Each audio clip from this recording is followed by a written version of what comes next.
got film here in just a few minutes, but we'll get to as many as we can. I don't know if we'll get to everybody, but let's start with Grant Ramey, Jimmy Himes, and David Pascal.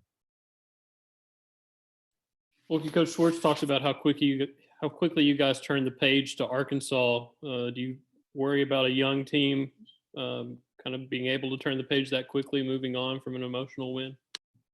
I think that our coaches have done a good job, telling us like, hey, like, that was a great win against Kentucky, but we've got bigger games ahead. And at this point, our next game is our biggest game, just like this whole season. So I think especially me and the guys who have been here, our coaches really have to do a good job of letting them know, like, hey, like, that was a good win, but we got to keep building off of it.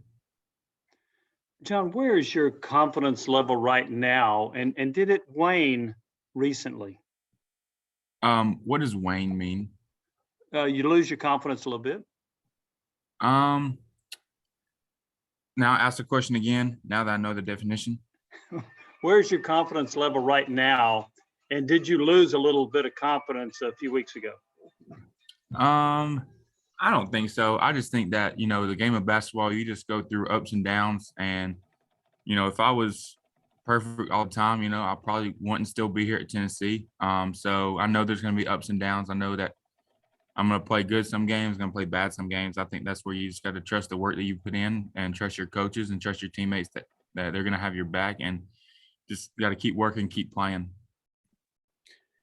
John, when you think about your league schedule and how it opened with, the trips to Alabama, LSU, Kentucky, y'all struggled in those games, but then y'all started to win some road games, but y'all are walking into another monster atmosphere tomorrow. Do you think y'all are kind of ready for this, given, you've got the friendliness of winning at home, but y'all are going into a big time atmosphere tomorrow? Yeah. Once again, this is something that we've been talking about is how much we enjoy our home court and our fans, and kind of what the environment's going to be down there in Arkansas and really every other road game this season. So we got to be prepared. We got to stay together as a team and just try to get the job done. Next, we'll go with Mike and then Bob. Wow, let's roll with it. Wow, you're really taking this thing over, huh? 6th-year senior and all this? Yeah.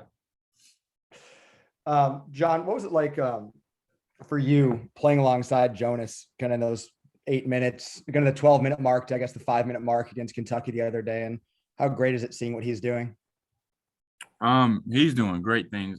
As you guys can tell, I was just talking the other day that, for somebody that hasn't been playing a lot this season, that's not played in a lot of games, and for him to be put in there during, like I said, our next game is our biggest game of the season. So that was our biggest game of the season. And for him to be as productive as he was, and for him to do what he did, a lot of credit to him. And I think that just goes to show you the level of players that our coaches recruit, and the hard work that they put in it's paying off.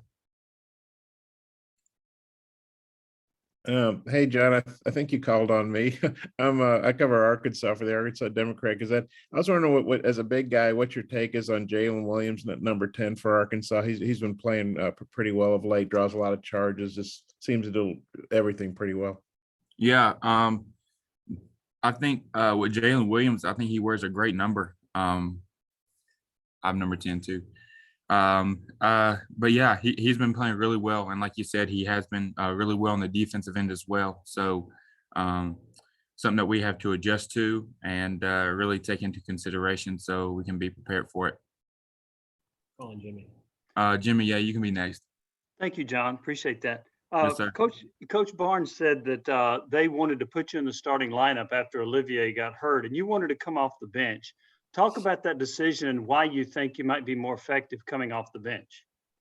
I said this a few maybe weeks ago, I think, but I think it just brings a different perspective, for me. And I also think that giving guys like Urosh and Brandon, and then even Jonas, I guess, confidence to be in there, especially when it starts. But also, I was kind of joking about this, but I kind of mean it a little bit that, that first group of guys can get in there and tire those first guys out and then I can get in there and be fresh, and those other guys be tired. So that's another way to look at it for me as well. But really, it just gives me kind of a few minutes to kind of survey the game and see, how things are going, how they're playing different positions, different schemes. So I really kind of enjoyed it. To finish with Reese. We got to finish with Reese. I'm sorry, Grant. Thanks, Folky. Coach Schwartz said that Santi is the best cutter and ball or mover on the team.